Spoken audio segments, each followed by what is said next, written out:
அடிச்சு முகரையெல்லாம் பஞ்சராயிரும். நீ பாக்குற சகல என் அடிய பார்த்தது இல்லையா?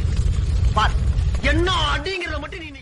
தம்பி போங்க தம்பி, ஊருக்குள்ள போய் காட்டு பாருங்க. நாங்க அடி வாங்காத ஏரியாவே கிடையாது. எவ்வளவு அடி வாங்கினாலும் சத்தமே வராது, ஓடுனது கிடையாது. நீ என்னமோ 2 அடி எடுத்துக்கோ, பெருசா பீத்துற.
ஓ அப்படிங்களா, நல்லா தான் இருக்கு. ஆனா உங்க புரிஞ்சு